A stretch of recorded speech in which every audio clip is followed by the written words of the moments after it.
Sir ये बात अलग है कि सब अपनी अपनी राजनीतिक विचारधारा अलग रखते हैं, लेकिन आप ये जो मैसेज डाल रहे हो ना कि बीजेपी की कार्यकाल में ना तो जवान सेफ है ना ये है। सर मेरी पोस्टिंग 2006 में J&K में थी, कुपवाड़ा में। वहाँ पे बॉर्डर पे एक रूल था, no first fire no more than 11 NM, यानी कि जब तक पाकिस्तान की तरफ से एक भी फायर नहीं आ जाता तुम कोई फायर नहीं करोगे। नो मोर देन 11 MM मतलब वो हमारे ऊपर RPG चलाएं, मोटरार चलाएं, कुछ भी चलाएं, हम 11 MM से ऊपर का राउंड नहीं चला सकते थे वहाँ पे। मेरे हाथ पे ओम गुदा हुआ है, इस ओम के गुदे होने की वजह से मुझे हाथ में रुमाल बांध के ड्यूटी करनी पड़ती थी वहाँ पे। अगर उनको ओम दिख गया ना तो छोटे छोटे बच्चे पत्थर मारना शुरू कर देते थे।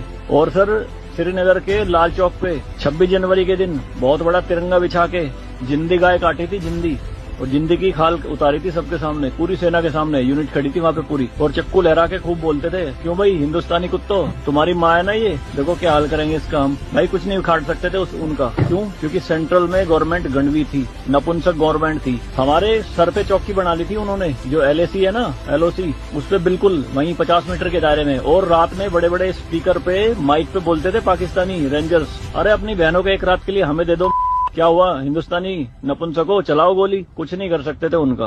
2014 में जब गवर्नमेंट चेंज हुई तो सेना अध्यक्ष बिपिन रावत साहब जब उनसे मिले तो उन्होंने बताया कि बॉर्डर के हालात खराब है सर, छूट नहीं है जवानों को कुछ भी। तो PM मोदी ने कहा था कि छूट मेरी तरफ से पूरी है, मैं नहीं जाऊंगा वहां लड़ने, तुम जाओगे। आज की डेट में आप मुझे एक भी चौकी बता दो अगर वहां ढूंढने से मिल जाए, दूरबीन लगा के देखनी पड़ती है, पहाड़ों में, वो भी बंकरों में अंदर, सारी लगा दी उन्होंने तोप उड़ा के।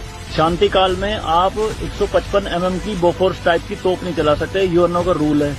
लेकिन 2014 में ये बोफोर्स भी चली J&K में पाकिस्तान की तरफ चौकी उड़ाने के लिए। तो सर ये मत कहिए कि बीजेपी के कार्यकाल में जवान मर रहे हैं, ये हो रहा है। सर सेना के जो हाथ खुले हैं ना वो बीजेपी के कार्यकाल में खुले हैं। मैं इसका